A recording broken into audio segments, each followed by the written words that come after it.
David Mencer is Israeli government spokesman in the office of the Prime Minister in Jerusalem.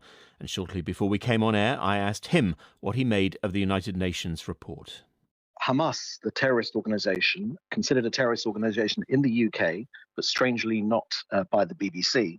Hamas have turned hospitals into military bases. They use them as command and control centers. They use their own people and the patients inside those hospitals as human shields, hostages as well, when they operate inside these hospitals. We, from Israel's point of view, we take very strong precautions. We are very insistent on getting people out of harm's way. But as for the terrorists, we will hunt them down wherever they are. We will always do it in accordance with international law. But the fact is that terrorists have used almost every single medical facility inside Gaza as a base to operate from. And Hamas, the terrorists, should be held accountable for this, and Israel is holding them accountable for this. In response to that, I think the UN has 2 points. A, it doesn't believe you when you say that these hospitals have been made into terrorist headquarters. It says you haven't produced enough proof of that. Some small arms have been found inside these hospitals, which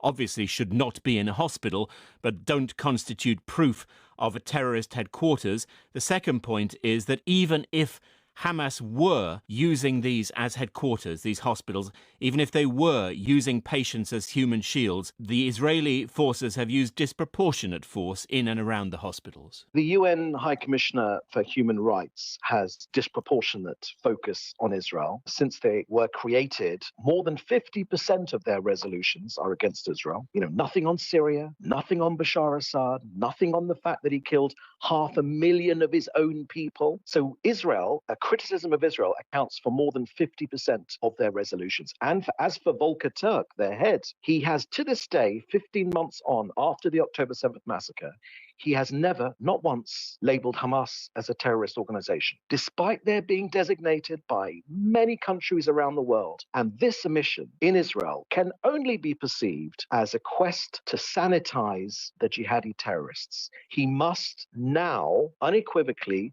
condemn Hamas as a terrorist organization. 15 months on, he has not done that. He needs to do that right now for any words coming out of his mouth to be taken with any veracity whatsoever. What is the proof that Gaza hospitals are used as Hamas command centers? Israel has provided a lot of proof, including video, and on many, many incidences about the use of hospitals as command and control centers. Paul, when Israeli troops are fired upon from maternity wards inside hospitals in Gaza, it isn't the midwives that are firing. It is Hamas terrorists.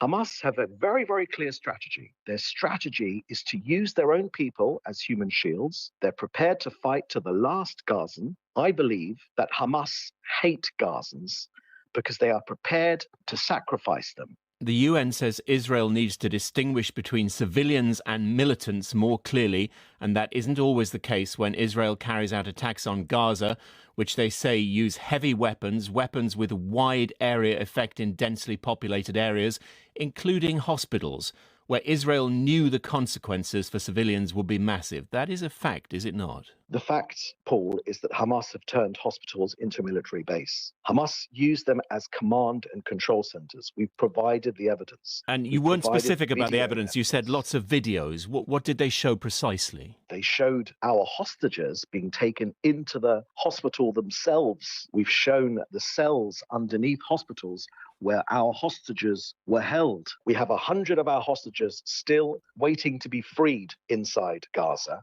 Hamas could let them go and surrender, and the war would be over right now. They refuse to do that. They perpetuate this conflict. And as a result, Israel has a duty to its own citizens and to Gazans as well to eradicate this terrorist organization. We need to get after these terrorists to provide a better future for ordinary Gazans as well as Israelis.